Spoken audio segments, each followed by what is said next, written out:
अस्सलाम वालेकुम, कैसे हैं आप? उम्मीद है आप बहुत अच्छे होंगे। गर्मियाँ अच्छी गुज़र रही होंगी। प्यारे साथियों, ये बात याद रखिए, जिस मौसम का जो फ्रूट या सब्ज़ी होती है वो उसी मौसम के हिसाब से अल्लाह ताला ने पेश की होती है ताकि इंसानों के काम आ सके। जैसे कि आजकल ग्रेप्स बहुत ज़्यादा आम हो रहे हैं, तो इसके बहुत ज़्यादा इंसानों के लिए फ़ायदा मंद है। जो इंसान जिस जगह यानी जिस मुल्क या शहर का रहने वाला है, वहाँ की सब्ज़ियाँ, तेल और फ्रूट्स उस इंसान के लिए खाना वो इस्तेमाल करना बहुत ज़्यादा ज़रूरी होता है। तो ग्रेप्स कॉकटेल बनाने के लिए मैंने लिए हैं ये पर्पल ग्रेप्स। इसलिए एक बंच मुझे चाहिए और मैं इसके साथ 4 गिलास कॉकटेल रेडी करूँगी। इनको साफ़ करके धो लें और ब्लेंडर में डाल लें। 1 गिलास पानी, 6 चम्मच चीनी और हाफ़ चम्मच नमक। अगर आप चीनी ज़्यादा पीना पसंद करते हो तो इसमें ज़्यादा डाल सकते हैं, और अगर कम पीना पसंद करते हो तो आप इसे कम भी डाल सकते हैं। ये नॉर्मल चीनी मैंने डाली है। आम तौर पे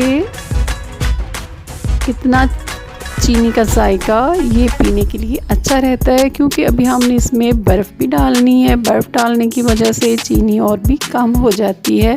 लेकिन अगर आप में ज़्यादा पीना पसंद करते हो तो आप चीनी की मिकदार को बढ़ा सकते हैं। इसी तरह अगर आपको नमक का टेस्ट कम चाहिए हो तो आप नमक की मिकदार को भी कम रख सकते हैं।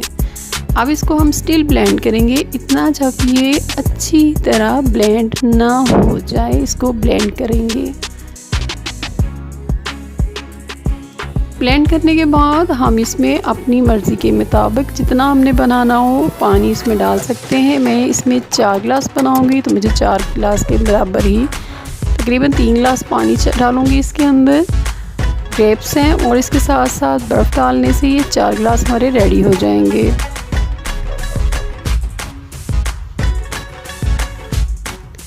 एक गिलास हम रेडी करेंगे बगैर स्टेनर के साथ। इसको स्टेन करेंगे। गिलास लें, स्टेनर लें। ये देखें, ये बहुत अच्छा रेडी हो गया है।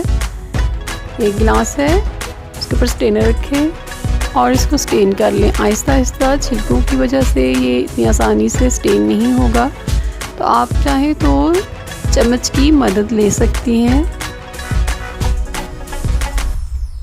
चम्मच के साथ आहिस्ता आहिस्ता घुमाइए तो ये ठीक हो जाएगा।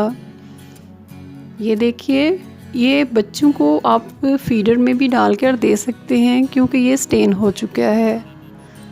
इसके बाद दूसरा गिलास जो है ये इसमें छिलकों समेत इसका जूस डाल रही हैं ग्रेप्स का। ये सेहत के लिए बहुत ही अच्छा, बहुत ही फ़ायदेमंद है।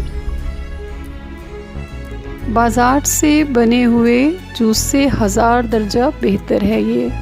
तीसरा गिलास हम तैयार करेंगे लेमन के साथ। लेमन जूस चाहिए 1 गिलास के अंदर, चाहे स्टेन वाला हो या बगैर स्टेनर के। जूस ले लें और उसमें एक लेमन को निचोड़ लें, लेमन जूस उसका। ये सेहत के लिए और भी बेहतरीन हो गया है।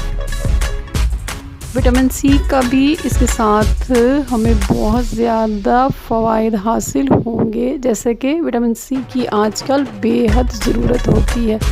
उम्मीद है मेरी ये रेसिपी आज की पसंद आई होगी। मेरे चैनल को सब्सक्राइब करें, लाइक करें, शेयर करें। अपनी दुआओं में याद रखिएगा। फिर मिलेंगे एक नई रेसिपी के साथ। तब तक अपना ख्याल रखिएगा। अल्लाह हाफिज़।